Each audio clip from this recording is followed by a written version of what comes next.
นุนโดยแอปวันดีคอนเทนต์จริตไทยเพื่อคนไทยดาวน์โหลดได้แล้ววันนี้เมื่อมีอาการไอมีเสมหะบรรเทาด้วยยาน้ำแก้ไอเด็กตรามิสเตอร์เฮิร์บ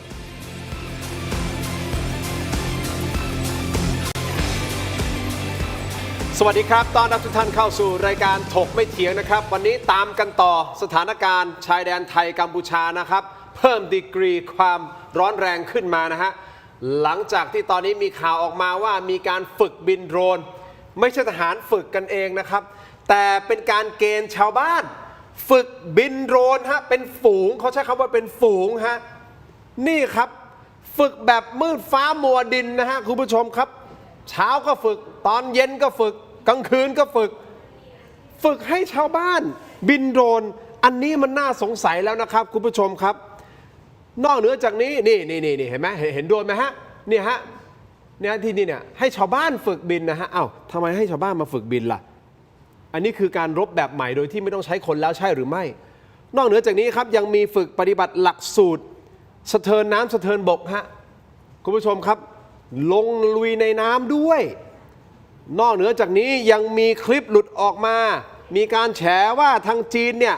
แอบส่งยุทโธปกรณ์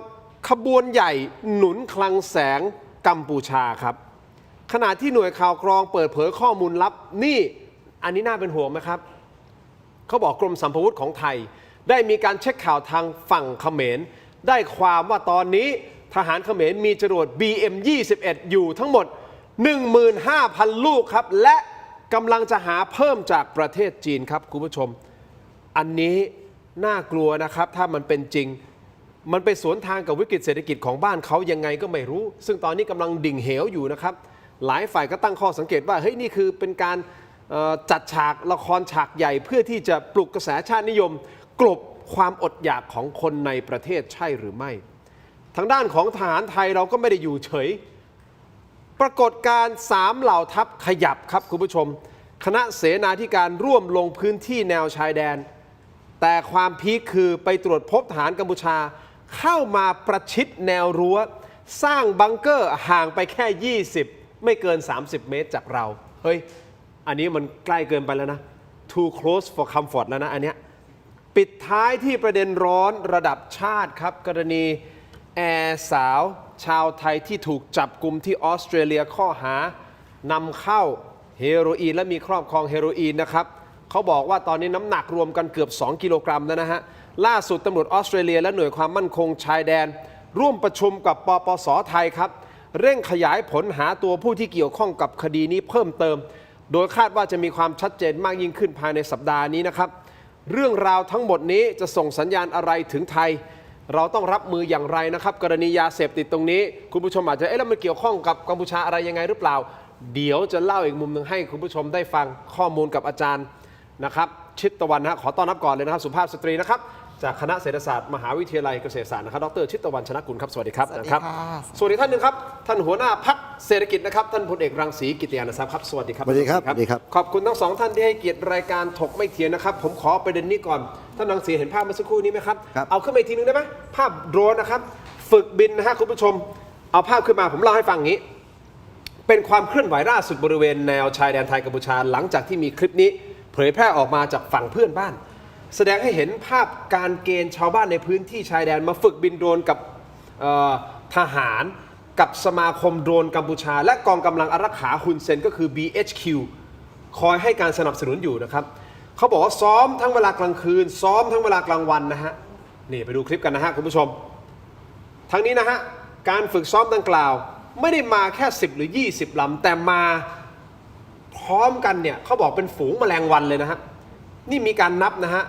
กลางคืนเนี่ยเขาบอกว่าพบโดรนบินพร้อมกันถึงประมาณ50กว่าลำเลยท่านรังสีฮะการที่เขาเอาโดรนมาฝึกให้กับชาวบ้านตามแนวชายแดนแบบนี้ยุทธวิธีแบบนี้มันอันตรายแค่ไหนและแน่นอนแหละคงไม่ใช่ฝึกให้ชาวบ้านเพื่ออะไรนะเพื่อบินเพื่อความบันเทิงหรือสันทนาการนะครับอันนี้น่าจะมีพุ่งเป้าในการปฏิบัติการอะไรบางอย่างหรือเปล่าเพราะว่าตอนนี้ในยุคปัจจุบันโดรนมันกลายเป็นอาวุธสำคัญใช่ไหมฮะอย่างที่เขามีรบกันที่ตะวันออกกลางโดรนก็เป็นอีกสิ่งหนึ่งที่โอ้โหสร้างความเสียหายได้ยิ่งแบบนี้น่ากังวลมากน้อยแค่ไหนครับ คือภาพอันนี้มันเป็นภาพเขาเรียกว่าการปฏิบัติการด้านจิตวิทยา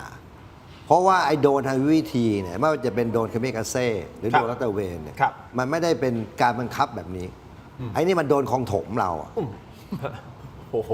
แหมท่านรังสีผู้จะเห็นภาพโดนของถมโดนของเล่นเนี่ยโอเคนะแต่โดนยุทธวิธีเนี่ยคุณต้องเข้าใจว่ามันต้องมีเครื่องไม้เครื่องมือที่มันเป็นตู้คอนโทรลใหญ่ เพราะว่ามันเดินทางด้วยระยะทางไกลนะครับแล้วก็ต้องมีความเร็วด้วยนะเพราะว่าผมเคยเห็นไอ้โดรนพวกนี้ของจริงมาแล้วจากต่างประเทศแล้วก็ของเราเองนะเพราะนั้นไอ้โดรนแบบนี้เขาเรียกโดรนของถมเอาไว้สำหรับให้เด็กเล่นเพราะนั้นมันก็เป็นการแบบด้านจิตวิทยาก็คือเอาง่ายๆทำแบบฮุนเซนน่ะเพราะว่าเขาคิดว่าคนไทยโง่คือแบบนี้มันก็เป็นเรื่องธรรมดาก็ว่ากันไปฝึกแบบนี้หมายถึงว่าโอเคจิตวิทยาให้เขาเรียกไม่ได้การฝึกเขาเรียกว่าเอาคนเนี่ยมาเล่นโดนแล้วก็ถ่ายรูปคราวนี้ถ้าประชาชนเราไม่รู้ก็นึกว่ามันเป็นโดนสงครามจริงๆแล้วมันไม่ใช่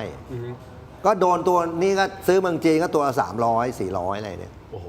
ท่านหลังสีถ้าอย่างนี้ท่านคิดว่าเขาทำคลิปนี้เพื่อที่จะปั่นกระแสบ้านเขาหรือว่าเพื่อที่จะส่งสัญญาณให้เราก็คือปั่นให้คนไทยที่ข้อมูลน้อยกลัว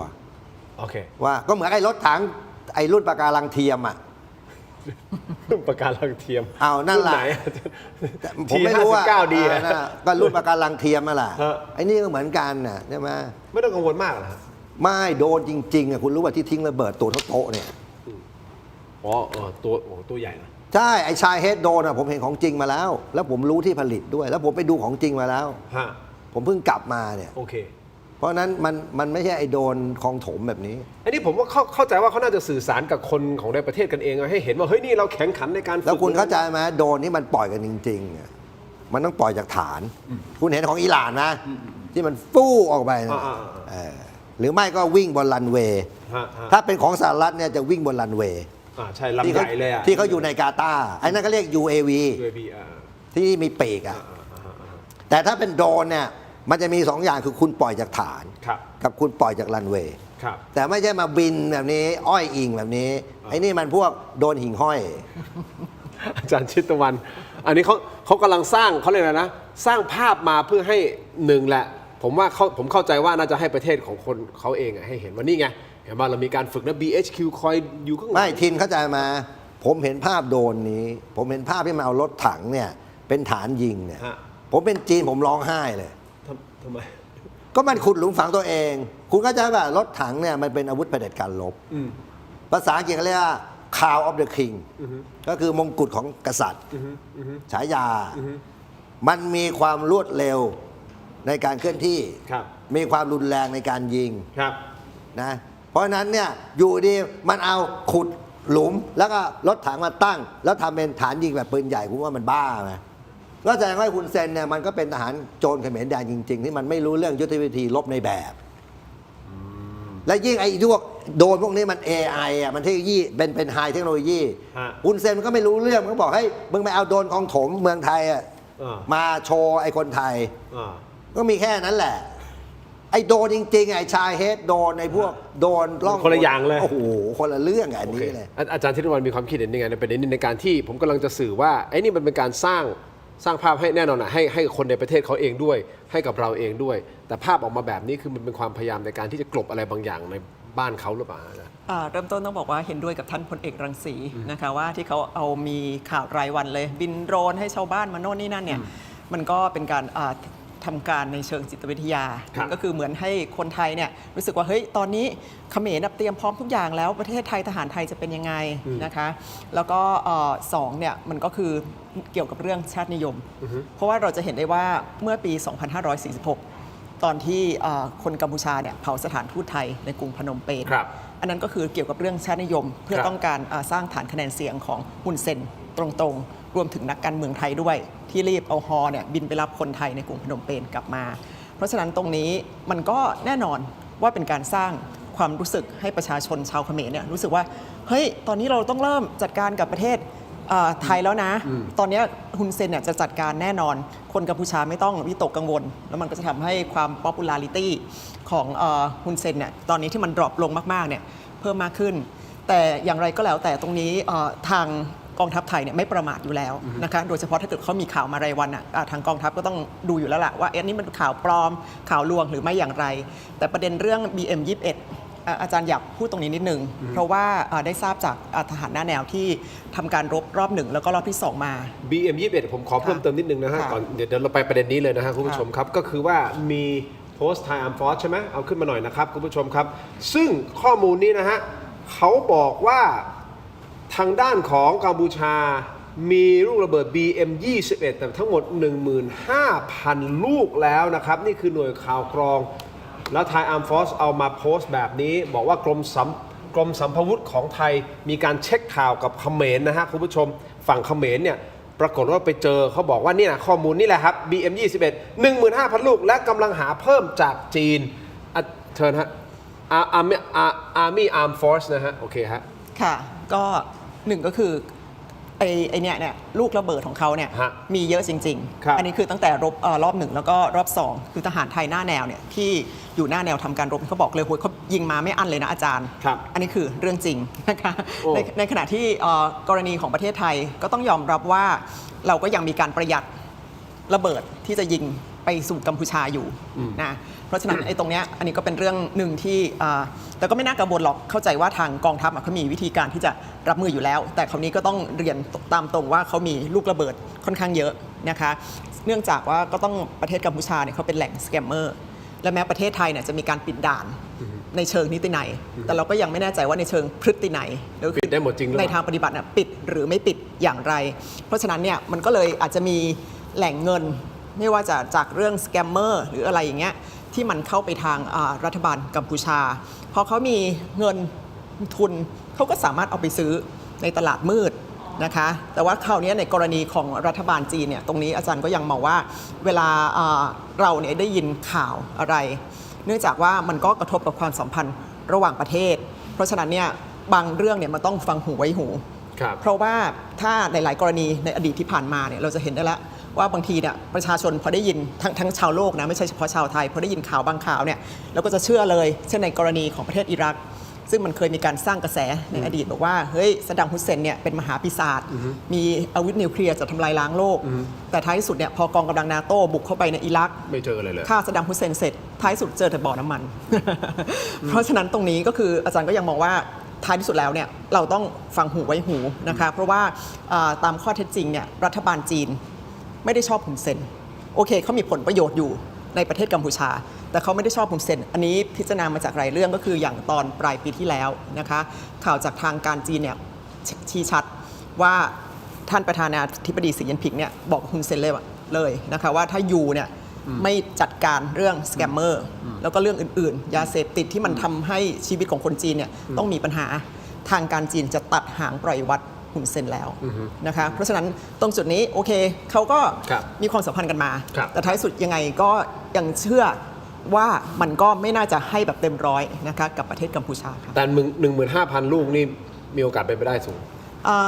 อันนี้ ก่อ คิ น ด ที่ ว่า ผมจะไปถามท่านรังสี คิดว่าถ้าเกิดในความเห็นส่วนตัวคิดว่าไม่ได้มาจากทางการจีน แต่ถ้าเกิดในตลาดมืดเนี่ยเป็นไปได้ค่ะ ท่านรังสีคิดว่าไงครับเขาบอกว่าเนี่ยกรมสัมภวุธ ไม่คือ ป เบ ตรวจ น ส เย็ อบ ดเนี่ยเขมรมีแน่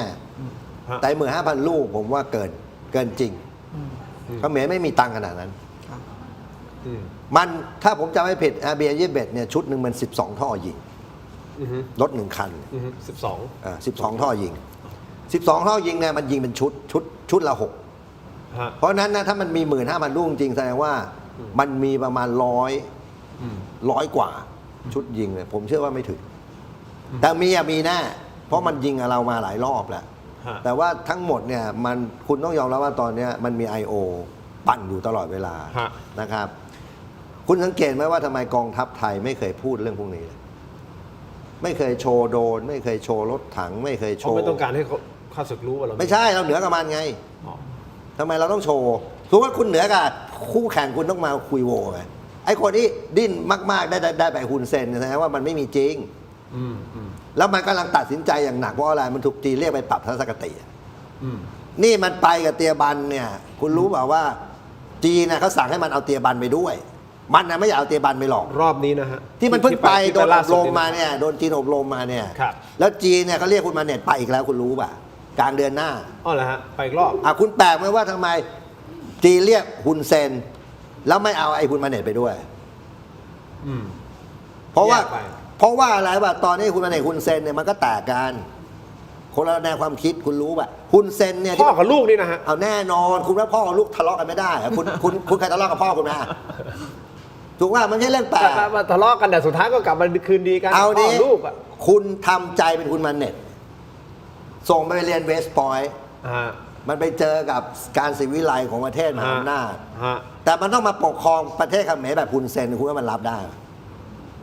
ก็เป็นเด็กรุ่นใหม่อ่ะ อืม คุณมันเนี่ยก็เหมือนกัน อืม วันนี้มันก็เริ่มขัดแย้งกับพ่อมันหลายเรื่องคุณต้องเข้าใจคำนี้นะ โอเค คุณเห็นไหมหัวมันงอกคืนเดียวเพราะมันคิดหนัก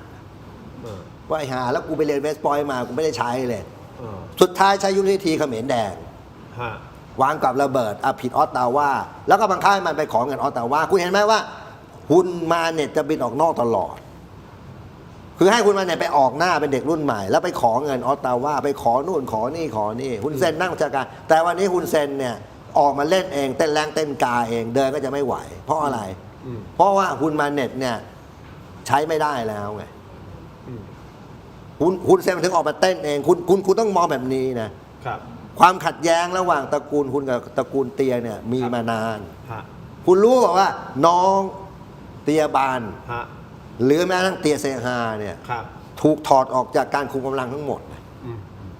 เอามาแขวนไม่เฉย อืม ๆแล้ววันนี้เนี่ยการที่จีนเนี่ยบอกให้เอาเตียบานไปด้วยเพราะจีนต้องการส่งซิกให้กับฮุนเซนเห็นว่าเฮ้ยนี่นะ จะมาแทนมึงได้ตลอด การที่ โอเค จีนเอากษัตริย์สีหมุนี ครับ ไปรักษาโรคมะเร็งที่เมืองจีนเพราะอะไร ครับ เพราะว่าต้องการเอาไว้แล้วก็เซฟพระมหากษัตริย์ด้วย เพราะเสมุนีท่านไม่เกี่ยว อืม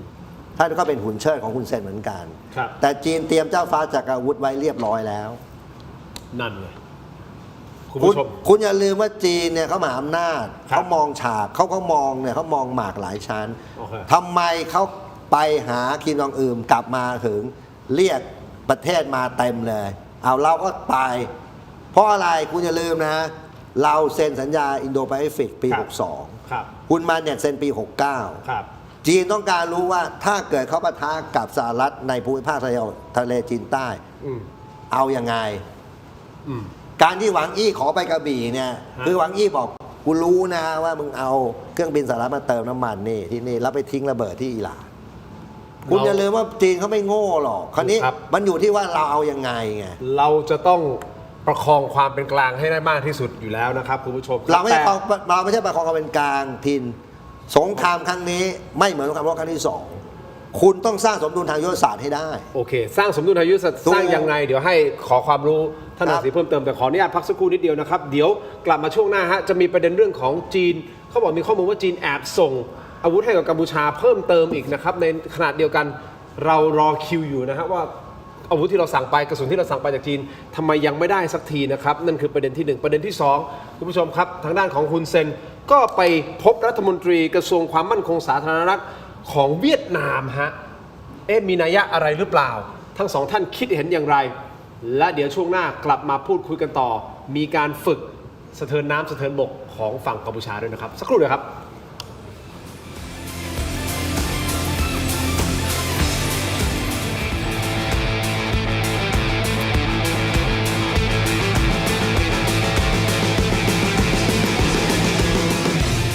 อยากทานแหนมเนืองไม่ต้องไปถึงถิ่น Thailand Postmart พร้อมเสิร์ฟแหนมเนืองตัวท็อป 2 แบรนด์ดัง การันตียอดขายส่งตรงถึงบ้านคุณ แดงแหนมเนืองจากจังหวัดหนองคาย และวีทีแหนมเนืองจากจังหวัดอุดรธานี คัดสรรสินค้าตัวท็อป พร้อมเสิร์ฟความอร่อยสดใหม่ สนใจสินค้าสั่งซื้อได้ที่เว็บไซต์และแอปพลิเคชัน Thailand Postmart ตัวท็อปใกล้ๆส่งให้ถึงมือ ทำไมกลิ่นเหม็นอย่างนี้เนี่ย กลิ่นเหม็นแบบนี้ต้องจัดการด้วย Apps Urinol Apps Urinol ดับกลิ่นโถปัสสาวะเพื่อรสนิยมและภาพลักษณ์ที่ดีให้ห้องน้ำของคุณ ส่งตรงจากสวนเพชรบุรีถึงบ้านคุณ กับกล้วยหอมทองเกรดพรีเมียมระดับส่งออกมาตรฐาน GI ผลใหญ่เปลือกบาง กลิ่นหอมเป็นเอกลักษณ์สนใจสินค้าสั่งซื้อได้ที่เว็บไซต์และแอปพลิเคชัน Thailand Postmart ตัวท็อปใกล้ๆส่งให้ถึงมือส่ง ใครว่าไก่ต้มน้ำปลาหาทานยากเพียงแค่นำเข้าไมโครเวฟรอไม่นานก็อร่อยพร้อมทานทันทีกับไก่ต้มน้ำปลาตราซุปเปอร์เอกผ่านกระบวนการต้มด้วยน้ำปลาเกรดคุณภาพอร่อยนุ่มเนื้อฉ่ำมาพร้อมน้ำจิ้มซีฟู้ดรสชาติจัดจ้านสนใจสินค้าสั่งซื้อได้ที่เว็บไซต์และแอปพลิเคชัน Thailand Postmart ตัวท็อปใกล้ๆส่งให้ถึงมืออยากทานแหนมเนืองไม่ต้องไปถึงถิ่น Thailand Postmart พร้อมเสิร์ฟแหนมเนืองตัวท็อป2แบรนด์ดังการันตียอดขายส่งตรงถึงบ้านคุณแดงแหนมเนืองจากจังหวัดหนองคาย และวีทีแหนมเนืองจากจังหวัดอุดรธานีคัดสรรสินค้าตัวท็อปพร้อมเสิร์ฟความอร่อยสดใหม่สนใจสินค้าสั่งซื้อได้ที่เว็บไซต์และแอปพลิเคชัน Thailand Postmart ตัวท็อปใกล้ๆส่งให้ถึงมืออยากทานแหนมเนืองไม่ต้องไปถึงถิ่น Thailand Postmart พร้อมเสิร์ฟแหนมเนืองตัวท็อป2แบรนด์ดังการันตียอดขายส่งตรงถึงบ้านคุณแดงแหนมเนืองจากจังหวัดหนองคาย และวีทีแหนมเนืองจากจังหวัดอุดรธานี สนับสนุนโดยผลิตภัณฑ์ตราทิพรสแค่มีทิพรสก็อร่อยครบรส แก้ลมวิงเวียนยาหอมเม็ดซองแดงเวชพงศ์โอสถหาซื้อได้ตามร้านขายยาทั่วไปกลับมากันต่อนะครับคุณผู้ชมถกไม่เถียงอยู่กับท่านพลเอกรังสีและอาจารย์ชิตวรรณนะฮะคุณผู้ชมครับเรากำลังพูดถึงประเด็นเรื่องของคลังแสงของกัมพูชาก่อนนะฮะคุณผู้ชมครับเมื่อสักครู่นี้พูดถึง BM21 ที่มี 15,000 ลูกนะฮะคาดการณ์แต่ท่านพลเอกรังสีบอกว่าอาจจะไม่ถึงนะครับจริงๆเมื่อกี้ที่ท่านพลเอกตอนนี้คอนเฟิร์มกับผมอีกทีนึงว่าไอ้ BM21 เนี่ยมันไม่ใช่12ลำกล้องใช่ไหมท่านบอกว่าไอ้12ลำกล้องคือ PHL 03 พอดีผมจำผิดโอเคไม่เป็นไรอันนี้แต่ประเด็นสำคัญตรงนี้ฮะประเด็นสำคัญตรงที่ว่าถ้าเขามีคลังแสงเยอะขนาดนั้นจริงๆฮะแต่เศรษฐกิจของเขามันพังไม่ใช่เหรอครับเขาจะเอาตังค์ที่ไหนไปซื้อของเติมของเยอะขนาดนี้หรือเป็นการรับบริจาคอาจารย์วิเคราะห์ไงในประเด็นนี้เขาคงไม่ใช่การรับบริจาคนะคะ เพราะว่าคนเขมรก็ไม่ได้มีเงินที่จะไปบริจาคอะไรให้เขาต่อให้เขาจะพยายามสร้างภาพก็ตาม แต่คราวนี้อยากเพิ่มเติมที่เมื่อกี้ท่านพลเอกรังสีได้พูดเล็กน้อยนะคะเพราะว่าก็มีคนเนี่ยถามอาจารย์มาเยอะหลังจากที่ไปออกรายการว่าเฮ้ยอาจารย์ยืนข้างใครอ่ะสหรัฐอเมริกาหรือว่ารัสเซียหรือว่าจีนเพราะทั้ง3ประเทศตอนนี้กำลังสนับสนุนกัมพูชาให้มาลบกับประเทศไทยไม่ใช่เหรอตรงเนี้ยก็ต้องตอบนะคะว่าชอบทั้ง3ประเทศค่ะทำไมถึงชอบทั้ง3ประเทศก็เพราะว่าทั้ง3ประเทศเนี่ยไม่ว่าเขาจะตัดสินใจยังไงรัฐบาลของเขามองที่ผลประโยชน์ของประเทศตัวเองเป็นหลักเสมอซึ่งตรงนี้มันเป็นเรื่องที่ประเทศไทยรัฐบาลของประเทศไทยจะต้องเรียนแบบประเทศเหล่านั้นนะคะว่าการที่เราจะตัดสินใจอะไรเนี่ยต้องดูที่ผลประโยชน์ของชาติเราเป็นหลักคราวนี้เมื่อพูดถึงประเทศจีนถามว่าคนก็บอกทำไมตอนนี้เขาถึงมาสนับสนุนกัมพูชาไหนบอกเป็นมหามิตรกับประเทศไทยมันก็ต้องดูอย่างนี้ก่อนค่ะก่อนที่จะมองว่าเขาเป็นมหามิตรกับประเทศเราหรือเปล่าเนี่ยแล้วเราเป็นมหามิตรกับเขาหรือไม่ก็ต้องตอบในข้อเท็จจริงที่ผ่านมาว่ามันมีการดำเนินนโยบายที่ผิดพลาดของรัฐบาลในอดีตในลักษณะที่ทำให้ทางการของประเทศจีนอาจจะมองว่าประเทศไทยทำไมทำอย่างนี้กับประเทศจีนเป็นต้นใช่ไหมคะเพราะฉะนั้นตรงจุดนี้ก็เลยมองว่าแต่ถ้าเกิดเราดูตามข้อเท็จจริงเนื่องจากว่าเป็นอาจารย์สอนเศรษฐศาสตร์เรื่องการใช้จ่ายด้านการป้องกันประเทศเนี่ยเราจะพบว่าทางการของประเทศจีนเนี่ยเขาไม่ได้สนับสนุนการรุกรานประเทศอื่นดูจากยังไงก็คือถ้าข้อมูลล่าสุดของประเทศสหรัฐอเมริกาเนี่ยมีการใช้งบประมาณด้านการทหารอยู่ที่ประมาณ954 พันล้านดอลลาร์สหรัฐในขณะที่จีนอยู่ที่ประมาณ300 พันล้านดอลลาร์สหรัฐก็คือของสหรัฐอเมริกาเนี่ยมีงบ3 เท่าเลยของการทหารเนี่ยมากกว่าของจีนถึง3 เท่าคราวนี้มาดูเรื่องการส่งออกอาวุธยุทโธปกรณ์บ้างของสหรัฐอเมริกาเนี่ยส่งออกอาวุธยุทโธปกรณ์เนี่ยมาเก็ตแชร์อยู่ที่ประมาณ42%ของการส่งออกอาวุธของประเทศต่างๆทั่วโลกในขณะที่จีนอยู่ลำดับที่8ครับแค่ 2% เท่านั้นห่างกันถึง 40%โอ้โหจากอันดับ1กันไปอันดับ1ป่ะอันดับ1สหรัฐอเมริกา 42% อันดับ2ฝรั่งเศส3อิสราเอล4เกาหลีใต้แล้วก็ค่อยมาจีนที่อันดับที่8 2% เองเหรอฮะ 2% มาร์เก็ตแชร์ 2% เองเหรอใช่โอ้โหมันต่างกันเยอะนะจากอันดับ1อันดับ8อ่ะแต่ว่าคราวนี้ทำไมเขาถึงต้องมีการเพิ่มพัฒนาเรื่องอาวุธยุทโธปกรณ์เพื่อสร้างสัญญานุภาพทางการทหารเราก็ต้องยอมรับว่าจากประวัติศาสตร์ที่ผ่านมาเนี่ยจีนไม่ได้ไปรุกรานประเทศอื่นก่อน แต่มักมีประเทศอื่นมารุกรานประเทศจีน ไม่ว่าจะเป็นกรณีของสงครามฟิน หรือกรณีกับประเทศญี่ปุ่น ครับ เพราะฉะนั้นตั้งแต่ท่านประธานาธิบดีสีจิ้นผิงเนี่ยขึ้นมาดำรงตำแหน่ง ครับ ท่านก็บอกว่าต้องมีการลงทุนเพื่อพัฒนาอาวุธยุทโธปกรณ์ และไม่ใช่เป็นการยืมมือคนอื่น หรือก็คือใช้ลมหายใจของคนอื่นใช่ไหมคะ ตอนนี้จีนก็เลยมีบริษัทอาวุธติดท็อป 10 ของโลก ครับ แต่ไม่ว่าจะอย่างไรก็แล้วแต่การส่งออกอาวุธท็อป 5 ก็ยังเป็นของสหรัฐอเมริกาอยู่ดี บริษัทค้าอาวุธไม่ว่าจะเป็น Lockheed Martin RTX Northrop Grumman เพราะฉะนั้นตรงนี้เริ่มต้นเราก็ต้องทราบข้อเท็จจริงก่อนว่าจีนเขาไม่ได้สนับสนุนให้ประเทศใดมารุกรานประเทศใด เพราะเขาสนใจเรื่องการค้าเขาสนใจเรื่องการค้าเพื่อให้เศรษฐกิจเขาดี ถ้ามันรบกันบ่อยเนี่ยยังไง มันก็สะดุดหมด มันก็สะดุดหมด แล้วเขาไม่ได้สนใจว่าอยากขายอาวุธให้กับประเทศไหน เอาแต่เขามีข่าวบอกนี่ไงว่าจีนแอบส่งอาวุธให้กับกัมพูชานะทางเพจ Facebook Army Military Force สำรองรายงานว่าจีนยังคงแอบส่งอาวุธยุทโธปกรณ์ให้กับกัมพูชาอย่างต่อเนื่องโดยมีการขนจากเรือบรรทุกสินค้าที่ท่าเรือสีหนุวิวและลำเลียงต่อด้วยขบวนรถไฟ และนำไปไว้ที่กองบัญชาการทหารปืนใหญ่นะในอำเภอสำโรงธงนะอยู่ที่จังหวัดกำปงสปือ ก่อนจะกระจายส่งต่อไปที่พื้นที่ชายแดน ซึ่งทางจีนเคยอ้างนะครับบอกเป็นคำสั่งซื้อเดิมที่ค้างชำระจากอดีตนะฮะเพื่อหลีกเลี่ยงการตรวจสอบจากไทยใช่หรือไม่แอดมินเพจระบุอีกด้วยนะครับบอกว่าคลิปรถไฟขนอาวุธนี้นะฮะเนี่ยตนเองได้มาจากเทเลกราฟของชาวกัมพูชาแคปชั่นบอกว่ารัฐบาลกำลังขนส่งของบางอย่างที่ยอมไม่เปิดเผยนี่ที่ไม่ยอมเปิดเผยใช่ไหมนะฮะเนี่ยฮะโทษทีครับพอดีแปลมาจากแคปชั่นนี่เป็นภาษาอะไรฮะกัมพูชาป่ะโอเคครับนี่แหละครับกลับกลายเป็นว่าพอโพสต์เป็ดปุ๊บภายใน15 นาทีเขาลบทิ้งเลยมันยิ่งดูน่าสงสัยหรือเปล่าว่าตกลงจีนมีการส่งอาวุธอย่างนี้ให้หรือเปล่าคือมองว่าการที่มีข้อมูลอย่างนี้หลุดออกมาก็ดี มันก็จะทำให้ฝ่ายความมั่นคงของประเทศไทยก็ต้องตรวจสอบ เพื่อท้ายที่สุดแล้วเนี่ยเราจะได้รับมือได้นะคะ อันนี้คือประเด็นแรกคือฝ่ายความมั่นคงเนี่ยปล่อยผ่านไม่ได้ ต้องตรวจสอบเพื่อเราจะได้มีข้อมูลในการที่เราจะทำการรบ แล้วก็ให้ชนะถ้ามันต้องรบกันจริงๆก็ต้องชนะกัมพูชาไม่ใช่รบแล้วให้แพ้ แต่ประเด็นต่อมาก็คือก็อย่างที่ท่านพลเอกรังสีได้พูดมาค่ะก็ต้องระวังเรื่องการปั่นเรื่อง I.O. ด้วย เพราะว่าถ้าทำให้ประชาชนชาวไทยเนี่ยรู้สึกว่าเกลียดประเทศจีน มันก็อาจจะมีผลในแง่ที่บางประเทศเนี่ยอาจจะอยากมาใช้ฐานทัพเรือในฝั่งอันดามันของประเทศไทยหรือไม่เช่นไรนะคะเพราะฉะนั้นกระบวนการตรงนี้คือก็ยังมองว่าเวลาเราฟังเนี่ยบางสิ่งที่เห็นอาจจะไม่ใช่มันอาจจะมีหลายชั้นค่ะก็คิดว่ายังไงก็ต้องฟังหูไว้หูค่ะโอเคนิดเดียวก่อนที่ผมจะไปท่านพลเอกรังสีนะครับคราวเนี้ยถ้าเขาตุนของขนาดนี้ก็ต้องจ่ายตังค์เพราะผมเข้าใจว่าจากจีนเองก็ดีเขาก็ต้องจ่ายตังค์ถูกต้องไหมฮะค่ะแต่ประเทศชาติตอนนี้เห็นว่าเศรษฐกิจแย่ขนาดนี้อาจารย์แต่เอาเงินไปทุ่มอาวุธยุทโธปกรณ์มันสมดุลมันเกินคือจริงๆแล้วของรัฐบาลฮุนเซนเนี่ยสนใจเรื่องการป้องกันประเทศมากกว่ามากตั้งแต่ปี 2554 เป็นต้นมาเนี่ยเขาเพิ่มงบประมาณด้านการป้องกันประเทศเนี่ยอย่างก้าวกระโดดตั้งแต่ที่เขารบกับประเทศไทยเมื่อปี 2554 เพราะว่าเขามีความหวังอยู่แล้วว่ายังไงเขาต้องรบกับประเทศไทยแล้วเขาอยากได้ดินแดนของประเทศไทยด้วยถ้ามันพูดกันไม่รู้เรื่องยกหูคุยกับรัฐบาลไทยไม่รู้เรื่องรบก็ต้องรบเพื่อสร้างความนิยมในประเทศกัมพูชาค่ะท่านพลเอกรังสีครับจีนแอบส่งอาวุธให้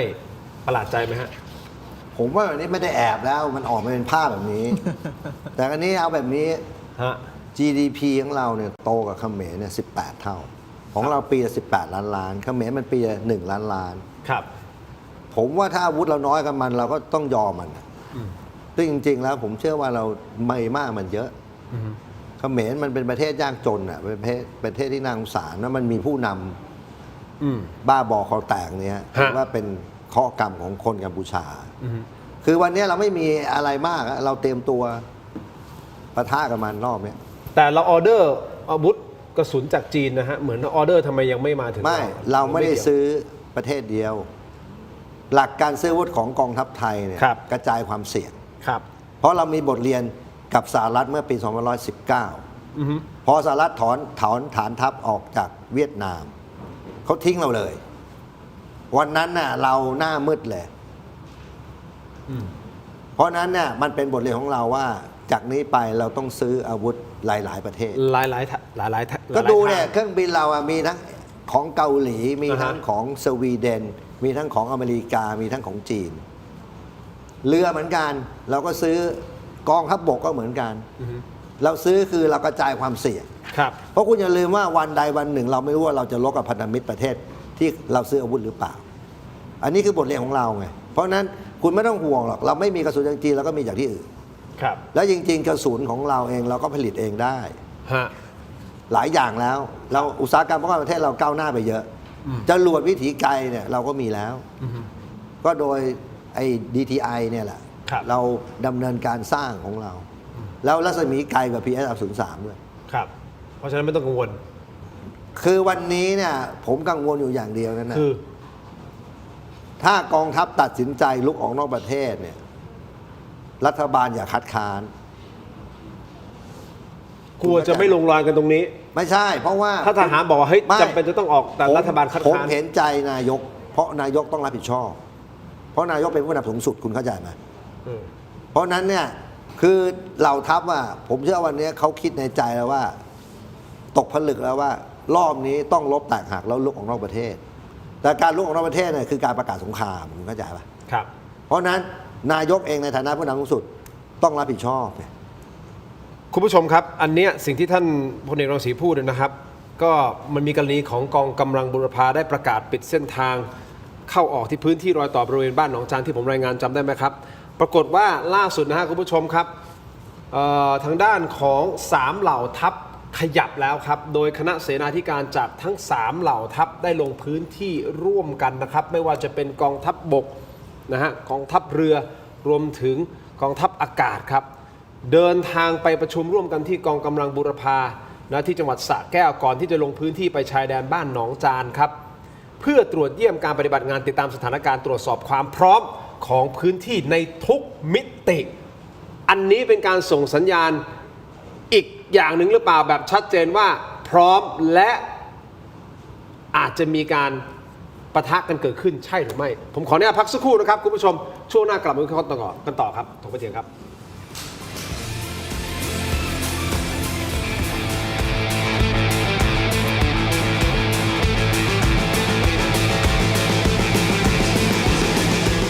ครบรอบ 5 ปีถกไม่เถียงแฟนรายการตัวจริงห้ามพลาดกับบ็อกเซตสุดพรีเมียมคุ้มสุดๆเพียง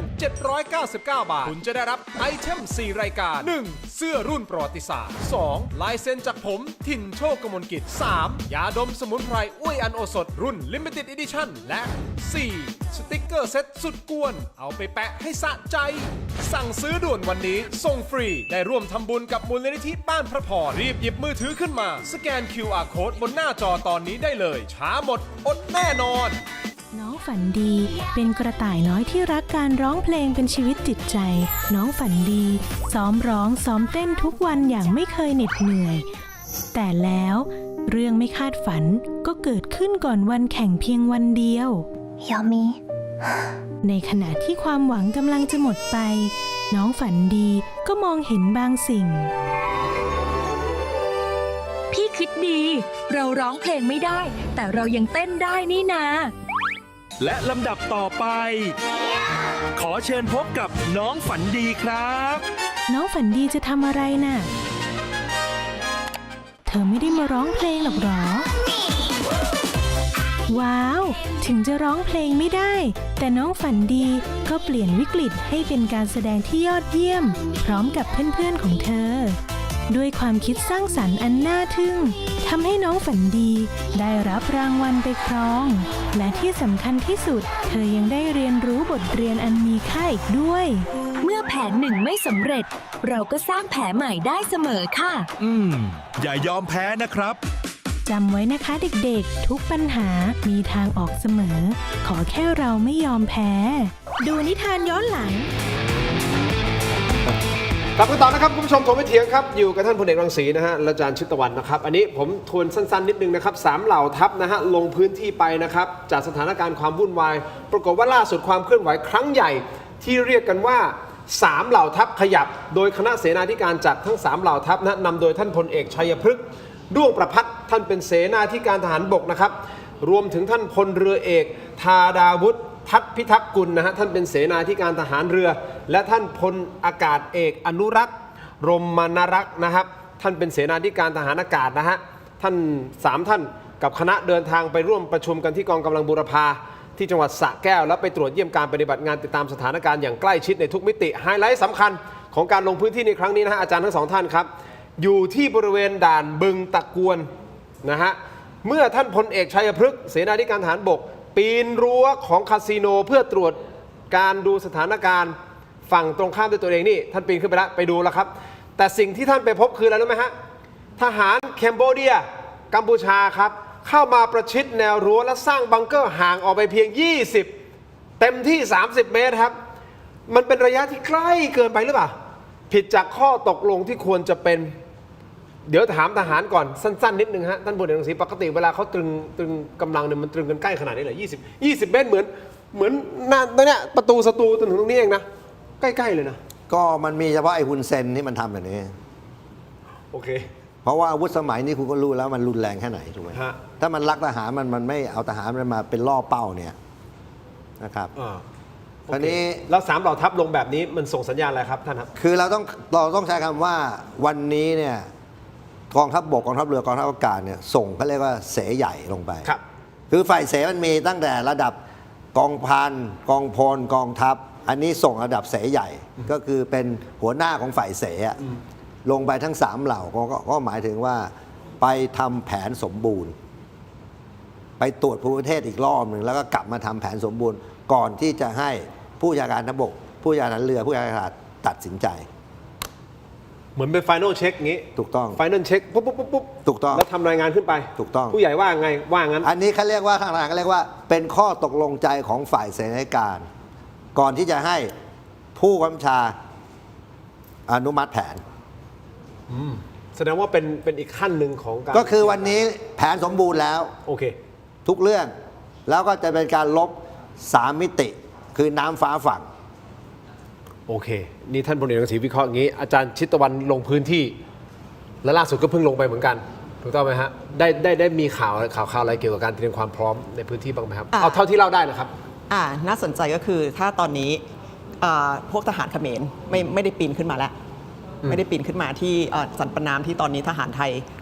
ดูแลพื้นที่อยู่นะคะซึ่งถ้าเกิดเป็นอดีตที่ผ่านมาใน1 เดือนที่ผ่านมาเนี่ยจะปีนขึ้นมาบ่อยอันนี้ก็เป็นสัญญาณหนึ่งส่วนอีกประเด็นหนึ่งก็คือขอตรงนี้ก่อนกลัวจะลืมก็คือว่าแต่ว่าทหารไทยเนี่ยที่ตอนนี้ขุดคูเลตเพราะมันจะมีพื้นที่ที่อยู่ไกลกันดารติดกับเขมรมากๆซึ่งบางทีเราจะไม่ได้ยินข่าวในพื้นที่ดังกล่าวเนี่ยเขาบอกกับอาจารย์มาว่าเขาอยากได้ผ้าใบที่จะไปคุมคูเลตก็อันนี้ก็อยากจะเรียนไปที่กองทัพด้วยนะคะว่าคือควรมีการจัดสรรหรือว่าซื้อไปเลยเพื่อให้กับทหารคือจะให้ทหารไปหาซื้อเองมันก็ยากอันนี้ถือโอกาสประชาสัมพันธ์เลยนะสำคัญไปถึงทหารเลยนะหรือไม่ถ้าเกิดว่าพี่น้องประชาชนนะคะอยากจะร่วมก็ส่งมาให้ทางคุณทินทางรายการถกไม่เถียงก็ได้เดี๋ยวอาจารย์เอาไปให้นะคะส่วนประเด็นที่2ก็คือว่าวันที่24 กรกฎาคมปีที่แล้วเรายังจำกันได้คือวันเริ่มต้นของการปะทะรอบแรกแล้วตอนนี้ก็เดือนกรกฎาคมแล้วมันก็มีสัญญาณหลายอย่างทั้งจากทางกัมพูชาและทั้งจากทางประเทศไทยว่าอาจจะมีการรอบที่3หรือรอบสุดท้ายเนี่ยในเร็ววันหรือไม่เช่นใดใช่ไหมคะเพราะฉะนั้นประเด็นที่อยากเรียนตรงนี้ก็เมื่อกี้ถึงกองทัพแล้วก็ขอถึงกองทัพและทางรัฐบาลอีกนิดนึงนะคะก็คือว่าตอนนี้เราได้ยินข่าวจีนส่งรถถังโน่นนี่นั่นให้กัมพูชาแต่ต่อจะให้ส่งรถถังหรืออะไรมากมายเนี่ยถ้าไม่มีน้ำมันมันก็จบ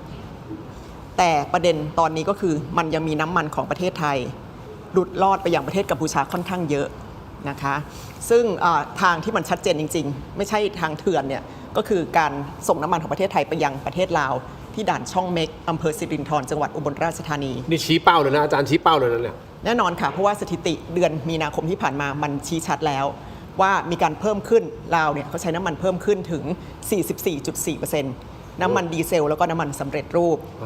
ซึ่งปกติแล้วมันเป็นไปไม่ได้ที่คนลาวอยู่ดีๆจะใช้น้ำมันเพิ่มขึ้นอะไรถึง40กว่าเปอร์เซ็นต์เกือบ 50% ใช่ไหมคะเพราะฉะนั้นมันก็เป็นข้อ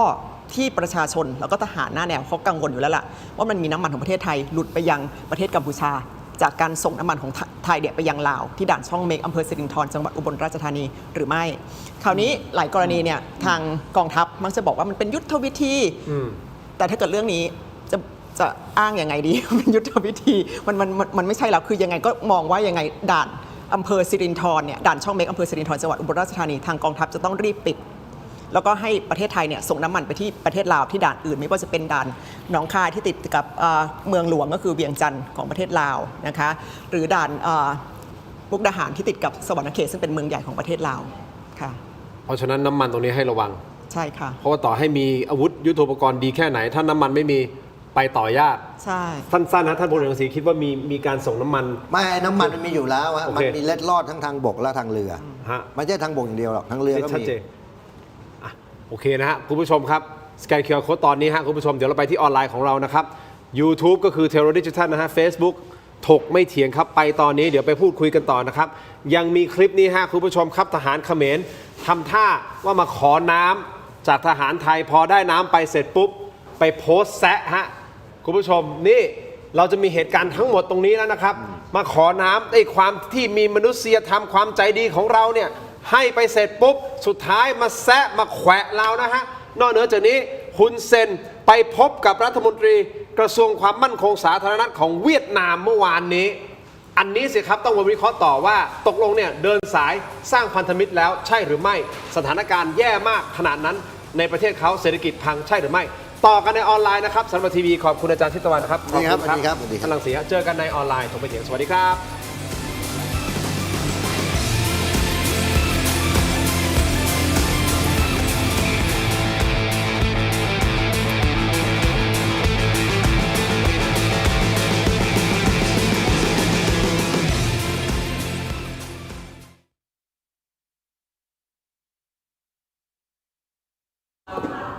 ครับออนมาอยู่นะครับคุณผู้ชมทุกท่านครับขอขอบให้จ้ะกดไลค์กดแชร์กันหน่อยนะครับคอมเมนต์กันเข้ามานะครับรายการถกไม่เถียงครับอยู่กับทั้งสองท่านนะครับอาจารย์ชิตตะวันนะครับท่านพลเอกรังสีนะครับกัมพูชาผมว่าอาจจะต้องดูอย่าง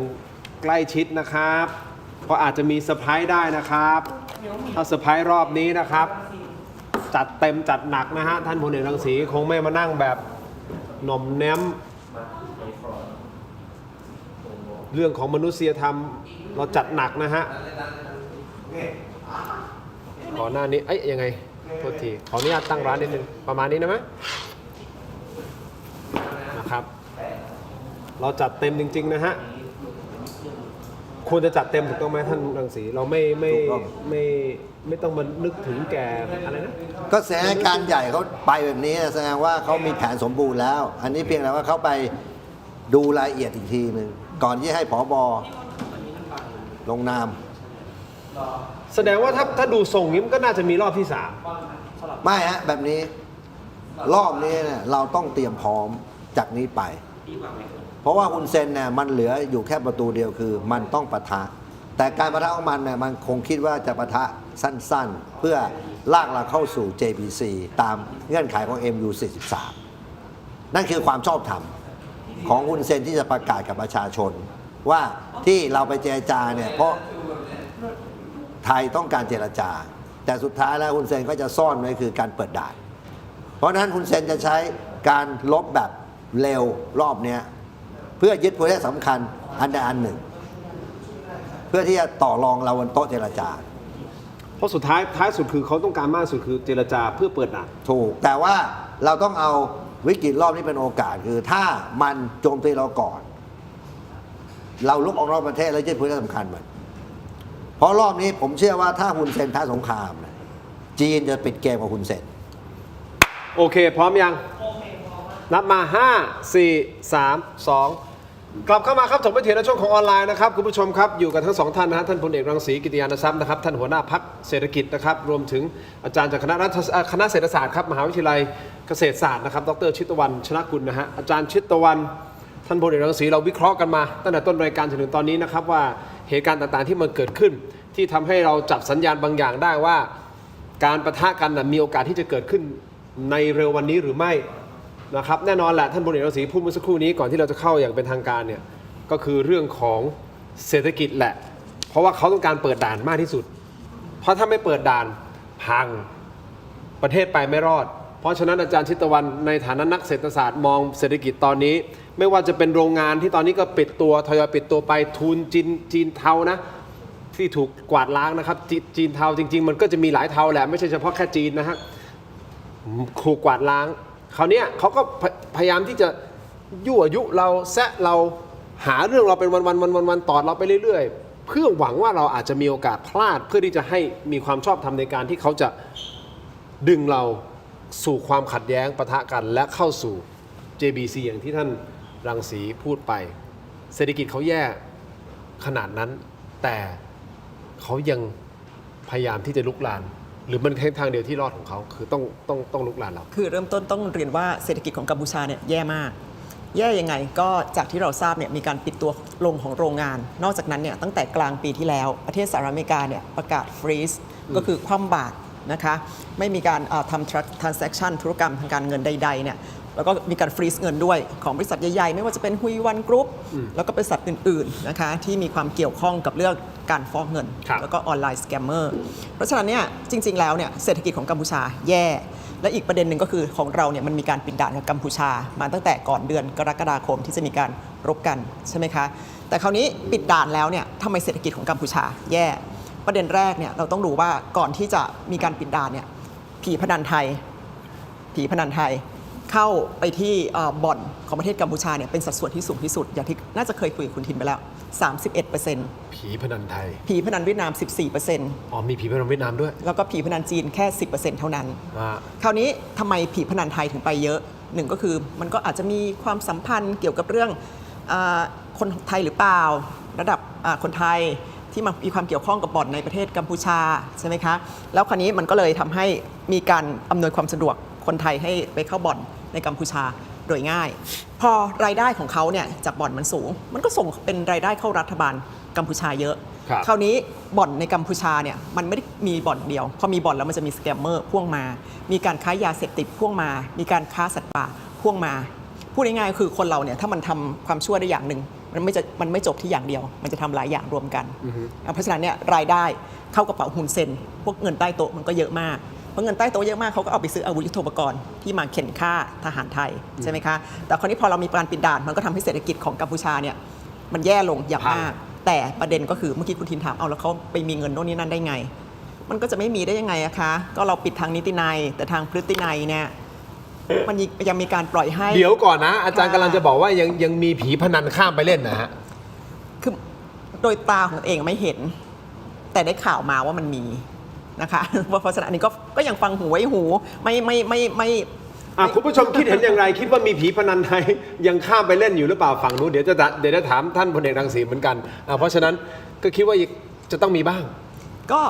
คือมันมีอยู่แล้วอย่างน้อยคนกัมพูชาแรงงานกัมพูชาที่ข้ามมาประเทศไทยได้เนี่ยที่เคยคุยกับคุณทินไปว่าจ่ายเงินหัวละ 7,000 บาทให้ใครก็ไม่ทราบแต่ท้ายสุดก็เข้ามาในประเทศไทยได้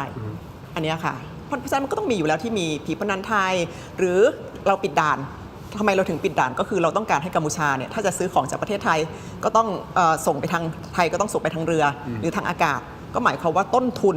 แพงขึ้นมันก็ต้องแพงขึ้นเงินที่เขาจะมาใช้ซื้ออาวุธยุทโธปกรณ์มันก็จะต่ำลงใช่ไหมคะแต่คราวนี้ถ้ามันปิดด่านไม่จริงปิดด่านไม่เคร่งครัดมีการรับสวย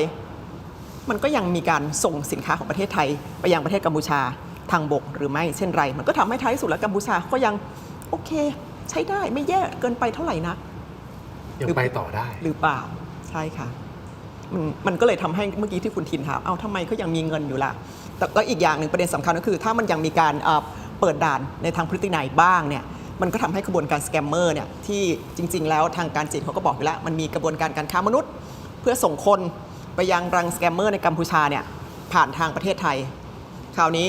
กระบวนการสแกมเมอร์ก็ยังต่อไปได้หรือไม่ซึ่งเราก็ได้ยินข่าวอยู่แล้วว่ามันยังมีคนไทยไปยังรังสแกมเมอร์ไปทำงานในประเทศกัมพูชาในบ่อนในที่สแกมเมอร์ใช่ไหมคะท่านผู้ว่ารังสีครับคงแก้เรื่องนี้ยากมากเลยไม่เดี๋ยวผมจะชำแหละให้ฟังว่ารายได้กัมพูชามันมาอย่างไงจัดมาฮะ GDP ของกัมพูชาเนี่ย1 ล้านบาทครับเป็นเงินที่ได้จากอบายมุขเนี่ย600,000 ล้านบาทเงินที่ได้จากบนโต๊ะเนี่ย400,000 ล้านบาทผมจำแหละมานะ600,000 ล้านบาทที่เป็นเงินอบายมุขเนี่ยก็คือรายได้จากบ่อนกับสแกมเมอร์อันนี้เป็นตัวเลขของนักวิเคราะห์เศรษฐกิจระดับโลกเขาเจาะมาการที่เราปิดด่านตัดอินเทอร์เน็ตได้อาจจะตัดไม่หมดการที่หลิวจงอี้มาปราบ ลังสแกมเมอร์ที่สีนุวิวจับไป 175 กลุ่ม มันมี 198 กวน จับไปได้ 175 มันทำให้เงินสแกมเมอร์เนี่ยมันหายไปจาก6 แสนล้านเนี่ยเขาคาดว่าน่าจะหายไปประมาณ4 แสนล้านวับไปกับตาจากอะไรเฉินจือถูกยึดอายัดทรัพย์ไอ้เฉินจือคนเดียวเนี่ยถูกยึดใน5 ประเทศเนี่ยประมาณ1 ล้านล้านบาทจากออกยาก๊กอานลียงพัฒน์ไอ้กิมเล็กไอ้พวกนี้ไปอีกส่วนหนึ่งเพราะนั้นฮุนเซนหายรายได้จากนี้ไปเยอะทำให้อะไรพรินซ์แบงค์ล้มฮุนวันเปของไอ้ฮุนโตหลานฮุนเซนล้มที่ออกมาประท้วงการตีตำรวจแพนด้าแบงค์ล้ม APB แบงค์ล้มอีกแบงค์หนึ่งกำลังจะตามมานี่คือสถาบันการเงินไปหมดเพราะเงินสแกมเมอร์ที่ถูกอายัดทำให้ขาดสภาพคล่องไอ้คนที่ฝากไว้มันต้องการตั้งคันมาเพื่อฟอกเงินสแกมเมอร์แต่สุดท้ายโดนอายัดไปหมดครับอันนี้ภาคแรงงานการที่ฮุนเซนมันอวดดีเอาคนกัมพูชาทำงานในไทยกลับไป 950,000 คนคุณรู้ว่าคน 950,000 คนที่ทำงานในประเทศไทยส่งเงินกลับบ้านปีละ 100,000 ล้านนี่ถือว่าเป็น GDP ของกัมพูชาด้วยในภาคของไอ้400,000 ล้านที่เป็นเงินบนโต๊ะเราปิดด่านการท่องเที่ยวคุณอย่าลืมว่าการท่องเที่ยวจากไม่ว่าจะเป็นชาติไหนก็ช่างเขาจะมากรุงเทพแล้วเข้าไปเขมรนักท่องเที่ยวไทยไปด้วยโรงแรมร้านค้าผับบาร์คาราโอเกะรถตู้รถบัสร้านขายของชำร่วยทั้งหมดระบบนิเวศทั้งหมดตรงนี้พังหมดภาคบริการเราวัดจากอะไรสนามเตโชสนามบินเตโชล้างจากนักท่องเที่ยวปีละ 550,000 เหลือ 45,000 ทีมว่าหายไปกี่เปอร์เซ็นต์เหลือหายไป 90%นะการที่วัตถุดิบเข้ายากที่ทูตญี่ปุ่นบอกไอ้คุณมาเน็ตว่าให้มาเจรจากับไทยให้เปิดด่านญี่ปุ่นยังเดือดร้อนแล้วมีรัฐมนตรีเราไปอ้างว่าญี่ปุ่นมาบีบเราจำได้ไหมนั่นแหละว่าให้เปิดด่านอันนั้นอีกก็ทำให้การภาคอุตสาหกรรมปิดตัวส่วนหนึ่งย้ายฐานผลิตส่วนหนึ่งไอ้ที่อยู่ก็ลดชั่วโมงการทำงานจาก8 ชั่วโมงเหลือ4 ชั่วโมงตอนนี้ทำให้รายได้ของกัมพูชาจากเดือนละ 18,000 บาทเหลือ 9,000 บาทนี่คือสิ่งที่เขาเจออยู่นะตอนนี้ภาคเกษตรหนักภาคเกษตรเราปิดด่านข้าวมะม่วงแก้วมันสำปะหลังที่เป็นของหลักของเขาแล้วเขาขายตีตลาดเราออกมาเข้ามาไม่ได้เข้ามาได้ก็น้อยมากกองทัพมดเราไปนับไม่ได้น้ำมันแม้ว่าจะหลุดจากทางลาวไปบางส่วนคุณอย่าลืมนะจากช่องแม็กไปลาวเนี่ยค่าขนส่งอีกเท่าไหร่จากเรือที่อ้อมไปโดนจับบ้างหลุดบ้างคุณรู้ว่าน้ำมันนอกพนมเปญเนี่ยไอ้ที่ปั๊มหลอดอะลิตรละ200มันเลยทำให้อัตราเงินเฟ้อกัมพูชาพุ่งขึ้นทวีคูณฮุนเซนรอบนี้เนี่ยที่มันมาเล่นเองใช่ไหมเต้นแรงเต้นกาบทิ้งไอ้คุณมาเน็ตแล้วตอนนี้เพราะใช้ไม่ได้เรื่องเป็นเบี้ยที่ไม่มีประโยชน์เป็นการดิ้นครั้งสุดท้ายของฮุนเซนเขาเลยต้องไปหารัฐมนตรีกระทรวงความมั่นคงสาธารณรัฐของเวียดนามไม่การที่ไปหารัฐมนตรีของไอ้เวียดนามเพราะแก้หน้าเพราะอะไรเพราะนายกเราไปพบกับประธานาธิบดีเวียดนามจำได้ไหมเพราะว่าเวียดนามเนี่ยกำลังถมเกาะฟูกวกเพื่อปิดไอคลองฟูนันเตโชมันไงเลยต้องไปหาเอาแน่นอนเพราะว่าตอนนี้เวียดนามเริ่มทำแล้วเกาะฟูกวกเนี่ยถมที่เพราะเวียดนามบอกกูตัดมึงเลยตัดทางออกทะเลนี่คือเหตุผลแล้วมันก็แก้หน้าด้วยว่าไอ้นายกไทยไปกูต้องไปมั่งนี่อันนี้เสริมนิดนึงนะฮะเมื่อวานนี้เองนะฮะคุณเซนได้โพสต์ผ่าน Facebook ของตัวเขาเองนะครับบอกว่าได้พบกับท่านพลเอกเลืองตามกวางรัฐมนตรีกระทรวงความมั่นคงสาธารณรัฐของเวียดนามภายหลังเสร็จสิ้นการประชุมความมั่นคง3 ฝ่ายมีกัมพูชามีลาวมีเวียดนามนะครับคุณผู้ชมอันนี้จัดขึ้นที่ประเทศกัมพูชาโดยในการประชุมครั้งนี้มีการหารือทั้งหมด3 เรื่องด้วยกัน 1. จุดยืนด้านความมั่นคงสร้างข้อตกลงห้ามใช้ดินแดนแทรกแซงกัน 2. กระชับความร่วมมือชายแดนร่วมมือกันอย่างสม่ำเสมอเพื่อรักษาความมั่นคงของชายแดนและ 3. การร่วมมือกันต่อสู้กับข่าวปลอมที่มุ่งทำลายความสัมพันธ์ระหว่างประเทศเท่ากับว่าตอนนี้ฮุนเซนต้องเดินสายเองเกือบทุกเรื่องอายุก็ไม่น้อยแล้วนะครับสุขภาพเห็นก็บอกว่าไม่ค่อยดีสักเท่าไหร่นักนั่นหมายความว่าเป็นการดิ้นรอบสุดท้ายที่อาจารย์อย่างที่ท่านพลเอกรังสีพูดผมรับมาเพียงนิดนึงเวียดนามเนี่ยก็เป็นพันธมิตรหลักกับรัสเซียไม่ใช่จีนนะครับลาวเป็นพันธมิตรหลักกับรัสเซียครับแต่รัสเซียเป็นพันธมิตรหลักกับจีนคุณรู้ไหมว่ามีการซ้อมรบกันเนี่ยจีนรัสเซียเวียดนามลาวเนี่ย3 รอบแล้วทั้งปีแล้วก็ปีนี้โอเคสิ่งที่ฮุนเซนโกสุดคืออะไรการที่จีนกับรัสเซียจะเอากำลังของลาวลุกเข้าเขมรโดยมีเวียดนามแบ็กอัพนั่นคือเขากลัวฟีลตอนนี้ฮุนเซนกลัวที่สุดเพราะว่าจีนเขาเสียเขมรไม่ได้แต่เขาก็เสียไทยไม่ได้เหมือนกัน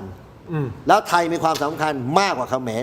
ในการต่อต้านยุทธศาสตร์อินโดแปซิฟิกของโดนัลด์ทรัมป์โอเคอาจารย์ชิตวันดูมูฟของฮุนเซนไปเจอพูดคุยกับเวียดนามหน่อยฮะ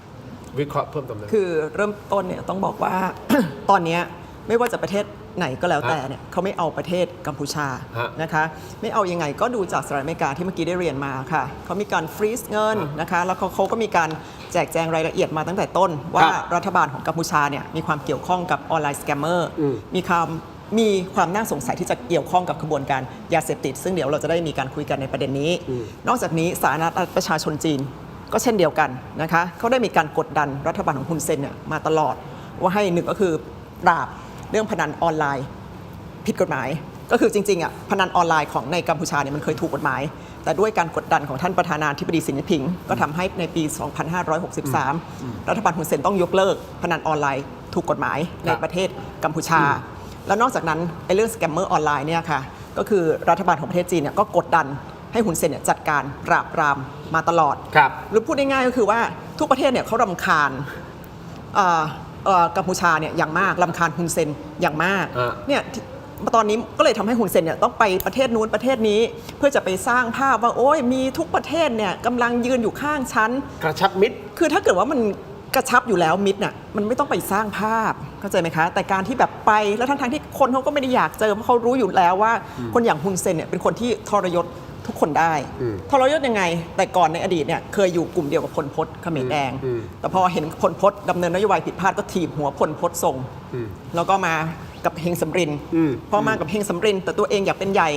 ก็ดันเฮงสำรินลงเพื่อตัวเองจะได้เป็นนายกรัฐมนตรีคนที่2ใช่ไหมคะพอขึ้นมาเป็นนายกรัฐมนตรีคู่กับเจ้ารณฤทธิ์ก็เป็นยังไงรัฐประหารซะเลยเพื่อจะเป็นได้เป็นนายกรัฐมนตรีคนเดียวแล้วใครล่ะคะคือเขามีประวัติอยู่อะเป็นประวัติทรงเนี้ยแล้วทางจีนนะคะท่านประธานาธิบดีสิงห์ผิงทางสหรัฐอเมริกาก็มีประวัติพวกนี้หมดแล้วก็โอ้คนอย่างฮุนเซนเนี่ยใช้ไม่ได้คบไม่ได้แล้วอย่างที่เราเคยคุยกันไปว่าตอนรอบหนึ่งทั้งที่จีนเนี่ยท่านประธานาธิบดีสิงห์ผิงฮุนเซนมาตลอดแต่เป็นไงคะฮุนเซนก็ไปบอกว่าอยากให้โดนัลด์ทรัมป์ได้รางวัลโนเบลพีซไพรส์โอ้เรื่องแบบนี้ขนาดเราเนี่ยเป็นคนไม่ค่อยฉลาดเท่าไหร่เราก็ยังรู้เลยว่าคนอย่างฮุนเซนเป็นยังไงท่านประธานาธิบดีสีจิ้นผิงหรือทางโดนัลด์ทรัมป์เขาจำไม่ลืมหรอกค่ะว่าคนอย่างฮุนเซนเนี่ยเป็นนก2 หัวเพราะฉะนั้นต่อให้ตอนนี้เขายังพูดด้วยหรือแม้กระทั่งเวียดนามก็แล้วแต่เพราะว่าจริงๆแล้วตอนนั้นน่ะก็คือตอนที่รบเขมร3 ฝ่ายก็คือเฮงสำรินกับฮุนเซนเนี่ยเขาก็ได้รับการสนับสนุนจากเวียดนามจากสหภาพโซเวียตแต่หลังจากนั้นก็เป็นไงคะไปดีกว่าไปซบกับจีนดีไหมเพราะฉะนั้นเวียดนามเนี่ยเขารู้อยู่แล้วว่าฮุนเซนเป็นส่งไหนกะล่อนคบไม่ได้เพราะฉะนั้นต่อให้ตอนนี้ไปเขาก็คือคนมันไปหามันก็ต้องจับมือเป็นเรื่องธรรมดาเป็นมารยาททางการทูตใช่ไหมฮะค่ะคนทรงฮุนแต่ประเด็นก็คืออาจารย์อยากเรียนนี้ค่ะว่าฮุนเซนเขาเป็นยังไงน่ะเดี๋ยวเขาสะดุดขาตัวเองมันก็เรื่องของเขาแต่ประเทศไทยของเราอย่าสะดุดขาตัวเองเป็นพอนะคะเพราะว่าไม่งั้นเนี่ยมันก็จะเป็นความเสียหายที่เกิดขึ้นกับประเทศไทยยังไม่ขอเรียนเพิ่มนิดนึงทำไมอาจารย์ถึงเสนอว่าต้องมีการปิดด่านช่องเม็กอำเภอสิรินธรจังหวัดอุบลราชธานีในการส่งน้ำมันของไทยไปยังประเทศลาวก็เพราะว่าจากด่านนั้นไปยังจังหวัดพระวิหารของประเทศกัมพูชาเนี่ย ช้เวลาเพียง 2-3 ชั่วโมงเท่านั้น ครับ ก็หมายความว่าต้นทุนค่าขนส่งเนี่ยมันต่ำมากๆ ในขณะถ้าไปส่งน้ำมันไปลาวที่ด่านเวียงจันทร์จะเดินทางไปยังจังหวัดพระวิหารที่เป็นจุดที่เป็นที่ตั้งของ BM21 เนี่ยใช้เวลาถึง 12 ชั่วโมงก็หมายความว่าต้นทุนค่าขนส่งมันต้องแพง เพราะฉะนั้นตรงนี้มันเป็นจุดยุทธศาสตร์ เพราะฉะนั้นเมื่อการรบใกล้เข้ามาแล้ว ทางกองทัพถึงเวลาแล้วค่ะ เพราะจริงๆอาจารย์พูดมาจำได้ว่าเกือบ4 เดือนแล้ว แล้วชาวบ้านก็ voice มาชายแดนนะคะว่ามันต้องมีการปิดด่านตรงนี้ ก็อยากให้ท่านเนี่ยอย่างน้อยทำให้ประชาชนคนไทยเนี่ยอุ่นใจว่าต่อให้ประเทศกัมพูชาจะได้น้ำมันจากประเทศสิงคโปร์ได้น้ำมันจากมาเลเซีย เพื่อไปเต็ม BM21 แต่น้ำมันนั้นต้องไม่มาจากประเทศไทย น้ำมันของประเทศไทยต้องไม่ถูกนำไปใช้เพื่อเติม BM21 แล้วมาเข็นฆ่าทหารไทยลูกหลานไทยค่ะ เป็นไปได้ไหมท่านพลเอกรังสีที่น้ำมันจะไม่ได้มาจากไทยไปหาเขา มันคงยากใช่ไหมฮะเพราะมันคือ ยังมี แบ การ บ ลักลอบ นี้ มันก็ยังมีคนที่หาผลประโยชน์กับตรงนี้อยู่ ถูก คราวนี้มันต้องใช้ความเด็ดขาด แต่ว่าเราไปเฝ้ามัน24 ชั่วโมงก็ลำบาก แต่ว่าไอ้รถคันใหญ่ๆจริงๆแล้วมันล็อกจริงก็ล็อกได้ ผมว่าไอ้การออกทางเรือเนี่ยน่ากลัวการออกทางบก เพราะทางเรือนี่ยากมาก ที่ผมรู้มามันออกแถวเกาะสีชัง โอ้ขนาดท่านรังสียังรู้เลย คนอื่นก็ต้องรู้บ้างด้วยใช่ไหม มันรู้อยู่แล้วแต่ว่าคุณอย่าลืมว่าบางทีผลประโยชน์มันบางตา คืออย่างนี้คุณทิน ผลประโยชน์บางตาท่านพลเอกมันตรง คืออยาก สั้นๆได้ใจความมาก อยากเพิ่มนิดนึงจริงๆเนี่ยอาจารย์ไม่ค่อยโทษกลุ่มทุนเท่าไหร่ เพราะอะไรเพราะว่าไม่ว่าจะประเทศไหนเนี่ยเขาต้องการ maximize profit อยู่แล้ว เขาค้าขายอ่ะ ใช่ต้องการแสวงหากำไรสูงสุด อย่าง ถูก ตอนที่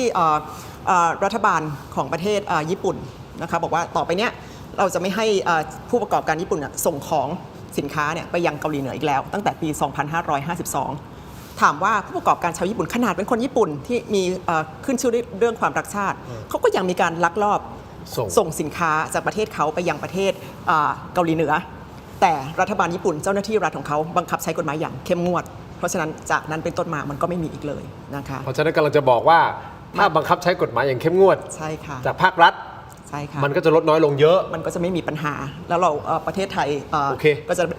เจ้าหน้าที่รัฐประเทศไทยนักการเมืองประเทศไทยก็จะได้ไม่มีตราบาปว่าส่งน้ำมันประเทศไทย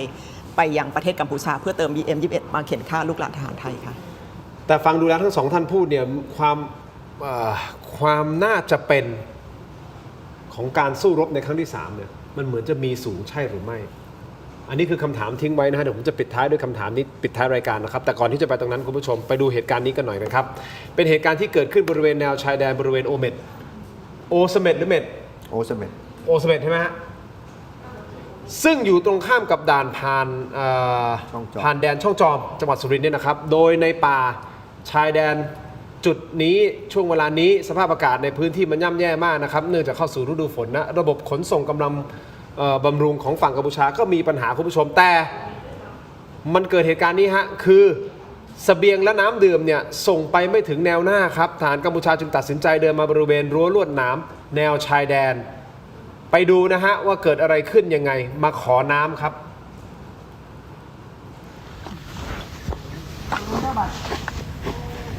bác nha. Đây nha. Đây đi chơi chiên. Tuyệt ập bạc kê. Chạp. Tôi được hỏi nạc kê hả? Đi đập bay. Đập mưa đập đi đập bay.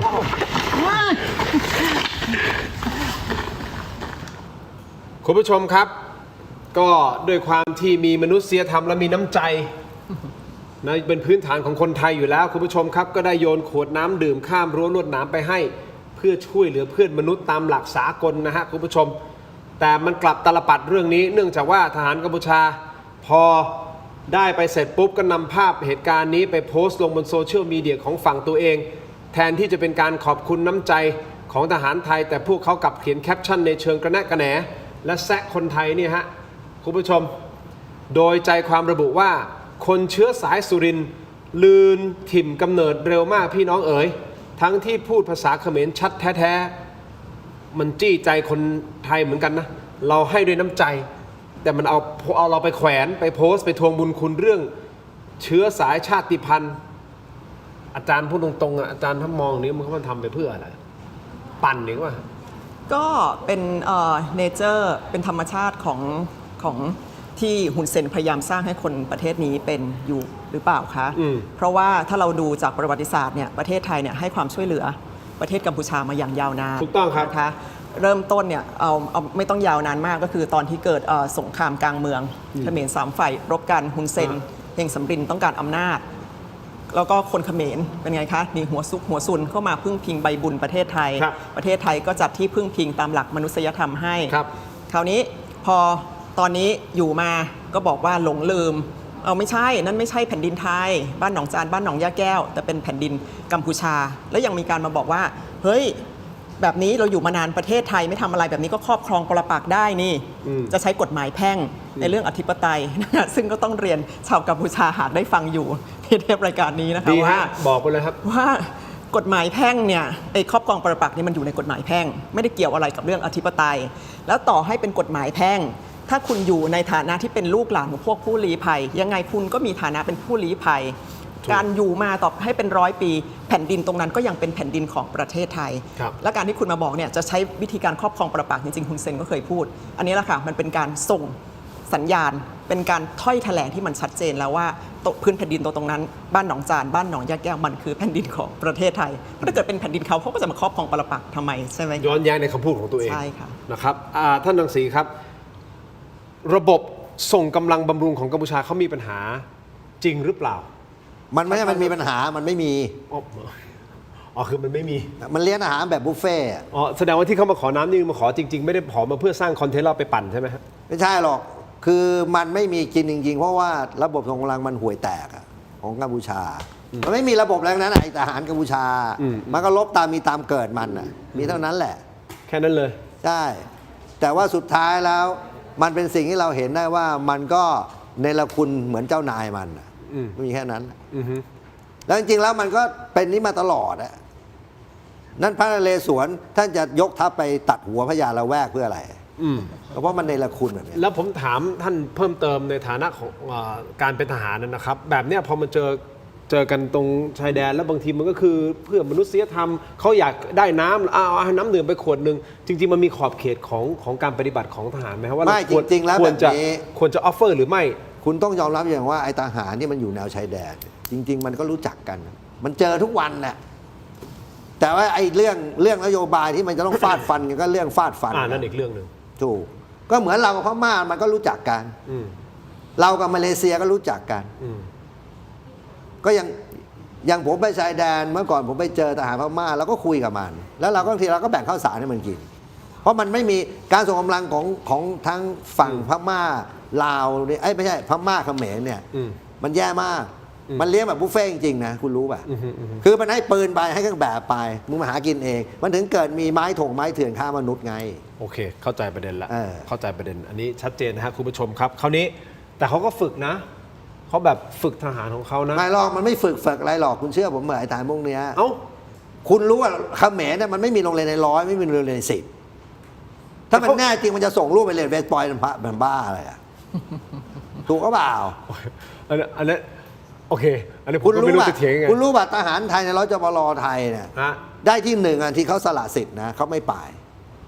อย่างเพื่อนผมเนี่ยได้ที่1เสกองทัพบกเนี่ยธรรมดามันต้องได้ไปเรียนเสเลเบิลเบิร์ดที่สหรัฐมันไม่ไปเพราะมันบอกว่ากูเป็นทหารไทยกูได้ที่1เสทหารไทยกูถือว่ากูสุดยอดแล้วไม่จำเป็นต้องไปใช่แต่ไอ้ฮุนเซนมันต้องเอาไอ้ฮุนมาเน็ตไปเพราะอะไรเพราะประเทศมันไม่มีพื้นฐานการศึกษาด้านการทหารการที่มันไปเล่นการใหญ่คือมันไปส่งไปเรียนเวสต์พอยต์แต่มันลืมนึกไปว่าอะไรคุณรู้ป่ะอะไรฮะระบบอเมริกาเขาเป็นระบบแบบครอบจักรวาลแล้วพอรู้มันจบมาแล้วมันมาบริหารกองทัพเขมรคุณว่ามันเศร้าไหมไอ้ฮุนมันเน็ตมันเสียคนหนึ่งทุกวันนี้มันเสีย0น่ะคุณเข้าใจป่ะโอ้โหพูดจะเห็นภาพเลยอย่างพ่อคุณเนี่ยส่งคุณไปเรียนการค้าที่ห้างแฮร์รอด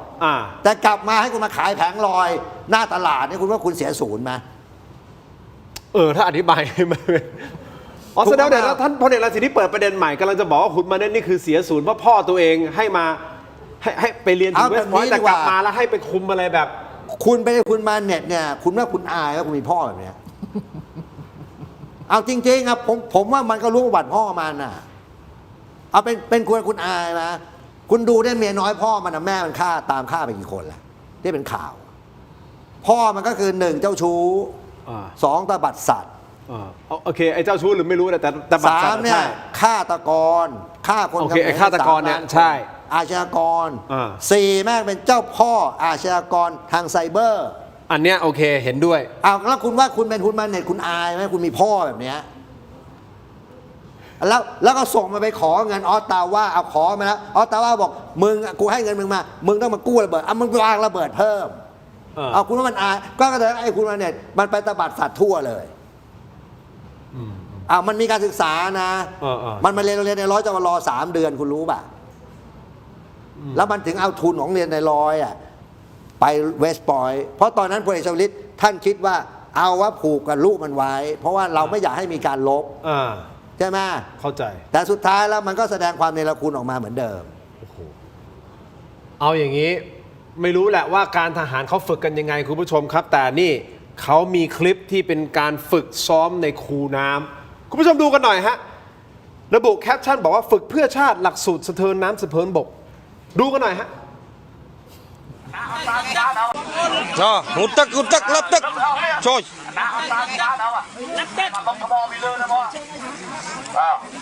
เนี่ยเลือกยมไปชี้ให้รับตะพักเนี่ยปุ้ยพี่รับตักแล้วให้กราวกันแล้วแบบพดมาไอ้ฟ้าฟ้าแล้วแล้วก็ทำไมจ้าจ้าบอกนั้นรู้ที่ไหนมา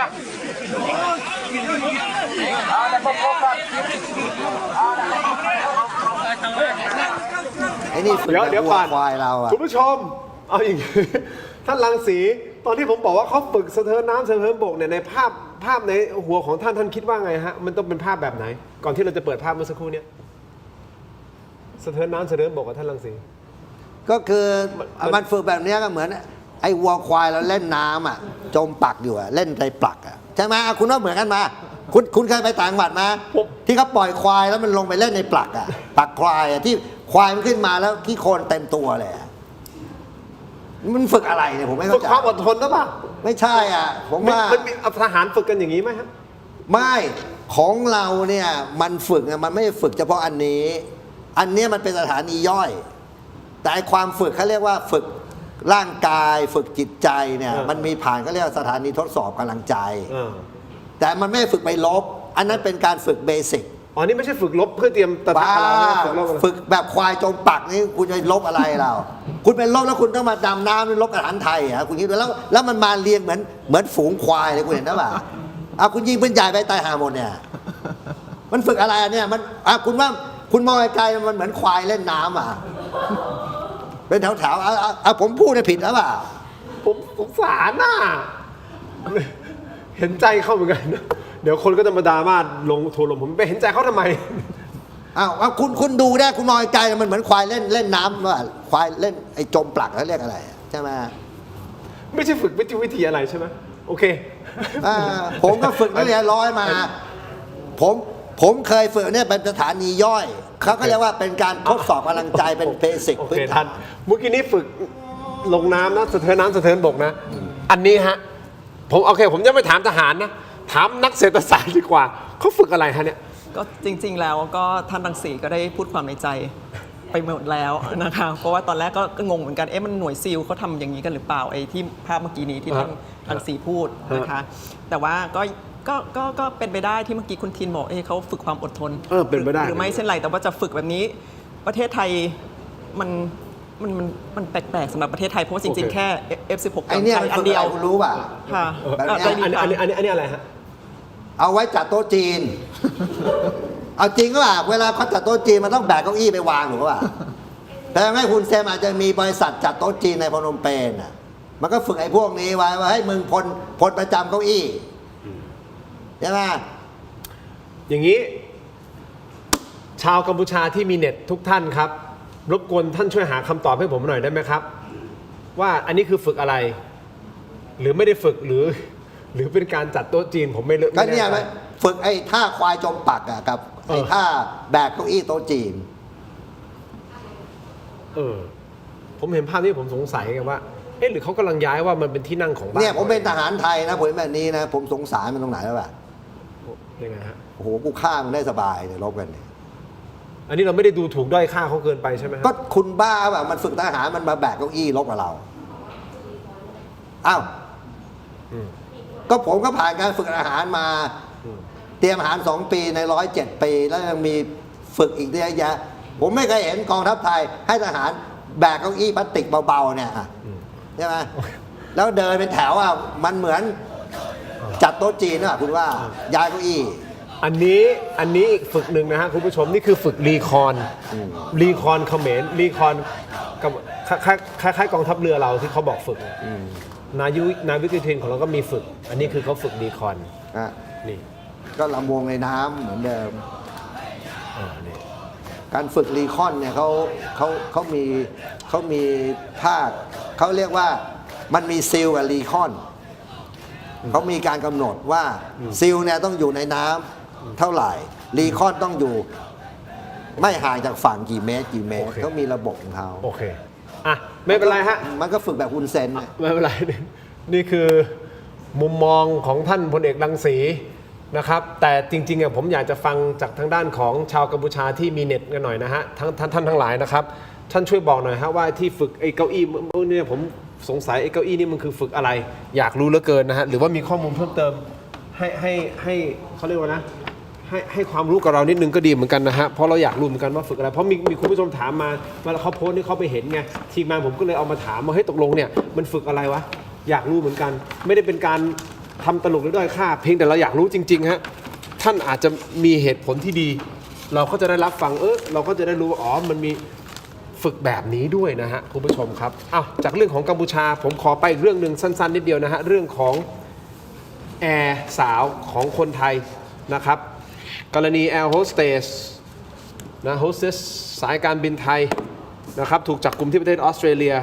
นะครับนอกเหนือจากนี้ก็ยังมีพบกรณีชาวต่างชาติชาวฝรั่งเศสวัย31 ปีขน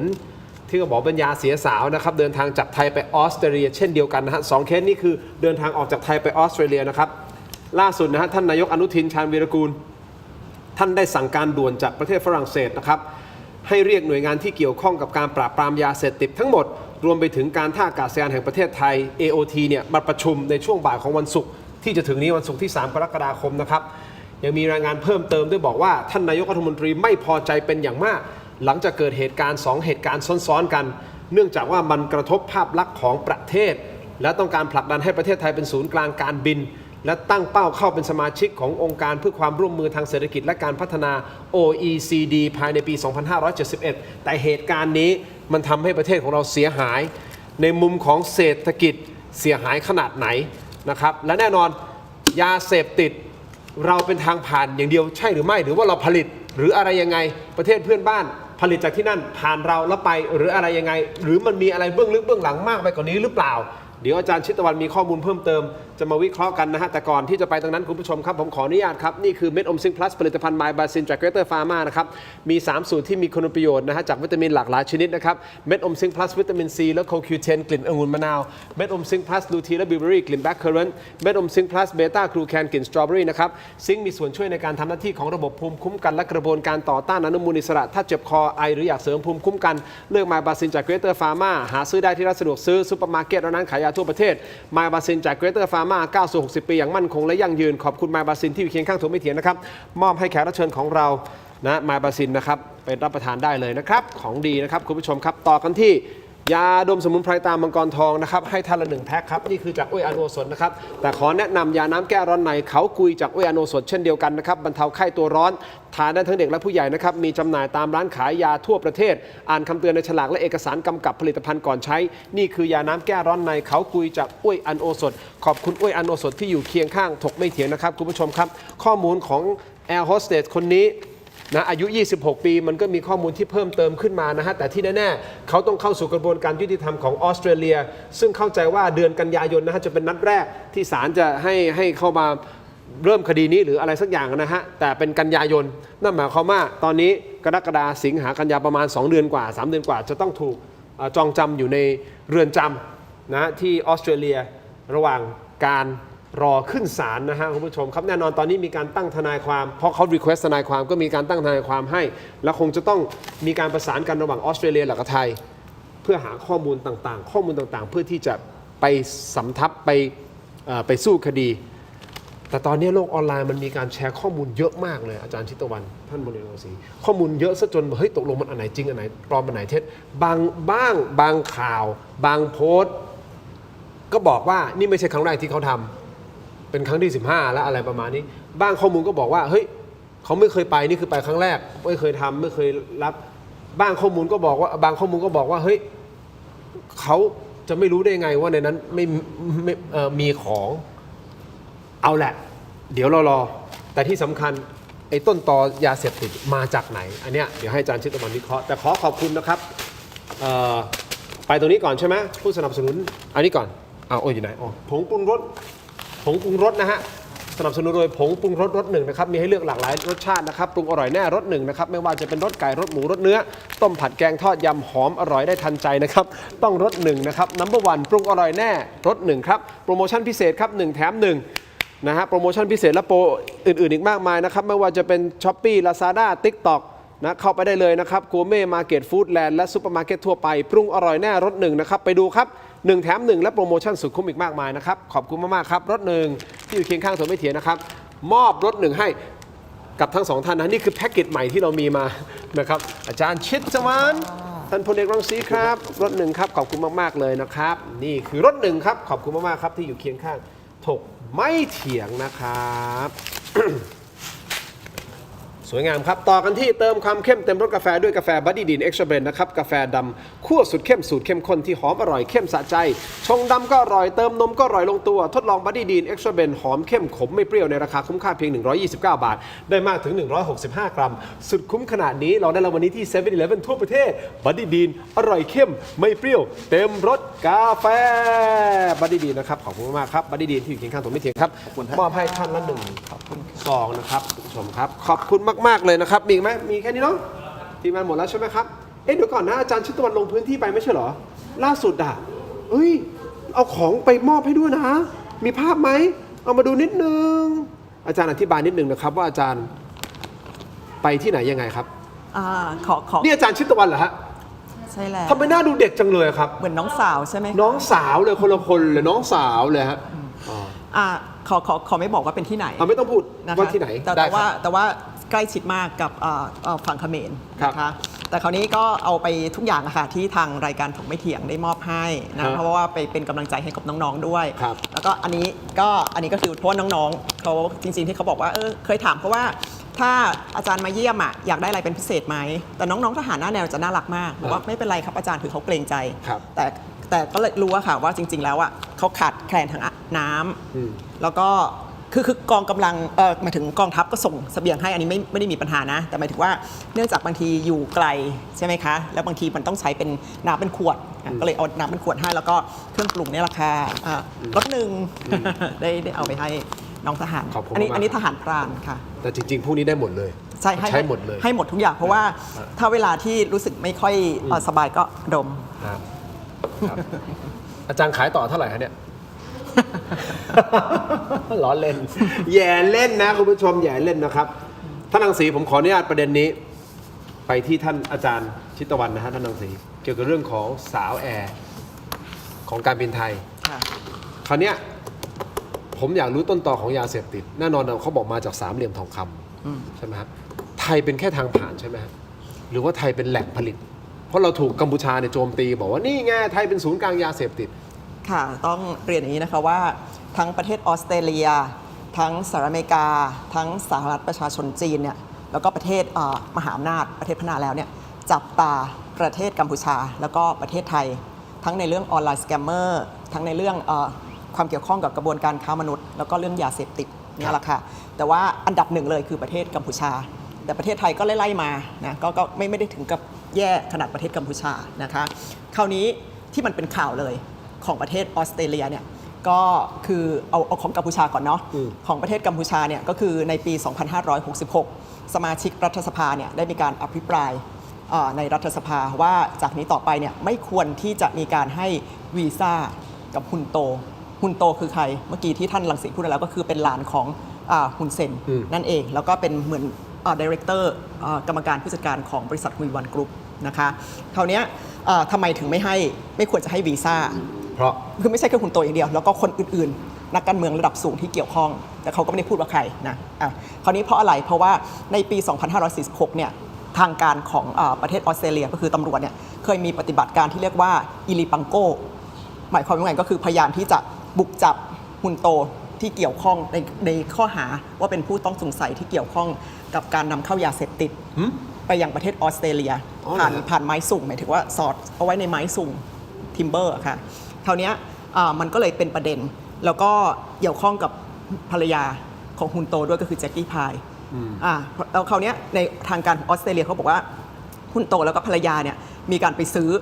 ทรัพย์สินในประเทศออสเตรเลียเนี่ยเป็นหลายล้านดอลลาร์สหรัฐโดยไม่สามารถพิสูจน์ได้ว่าแหล่งเงินที่มันมาจากไหนเพราะฉะนั้นเขาก็บอกว่าคือพูดง่ายๆเขาสงสัยแต่มันยังไม่สามารถสาวไปถึงตัวของฮุนโตที่เป็นหลานของฮุนเซนแล้วก็คนอื่นที่เขาพูดถึงได้นะคะเพราะฉะนั้นเนี่ยตรงจุดนี้มันก็เป็นสิ่งที่ชี้อย่างหนึ่งว่าทางการออสเตรเลียเขาจับตาประเทศกัมพูชามาอย่างยาวนานนอกเหนือจากเรื่องออนไลน์สแกมเมอร์แต่คราวนี้ประเด็นก็คือของประเทศไทยก็เช่นเดียวกันมันก็มีการจับตามาอย่างยาวนานนะคะแล้วก็พอมันมีการจับตาเนี่ยเขาจริงๆเขาก็มีการตรวจสอบอย่างค่อนข้างเข้มงวดมันก็เลยนำมาสู่ไอ้นี่ค่ะข่าวการจับค้นพบว่าแอร์โฮสเตสของสายการบินไทยมีการนำเข้าเฮโรอีนไปยังประเทศออสเตรเลียค่ะแต่ที่ผ่านมามันมีข้อมูลด้วยนะคะอันนี้ต้องรอการยืนยันว่าจริงๆไม่ใช่คนแรกนะที่โดนการลักลอบยาเสพติดเข้าไปออสเตรเลียนี้ก่อนหน้านี้มีอีกหลายคนนะแต่มันไม่ได้เป็นข่าวน่ากลัวแล้วครับก็ต้องว่ากันไปในกรณีนี้นะครับคุณผู้ชมครับแต่ที่แน่ๆท่านรังสีครับสุดท้ายสุดเลยรอบ3จะเกิดขึ้นไหมครับปะทะกันระหว่างเรากับกัมพูชาจากสถานการณ์ทั้งหมดที่มันพัฒนามาถึงตอนนี้เนี่ยผมเชื่อโอกาสเกิดมากกว่าไม่เกิดเพราะนั้นจากนี้ไปเราต้องพร้อมโอเคโอกาสเกิดมากกว่าไม่เกิดอาจารย์คิดตรงกันไหมโอกาสเกิด60ไม่เกิด40ก็เช่นเดียวกับท่านพลเอกรังสีเพราะฉะนั้นตอนนี้เราต้องตัดทุกทาง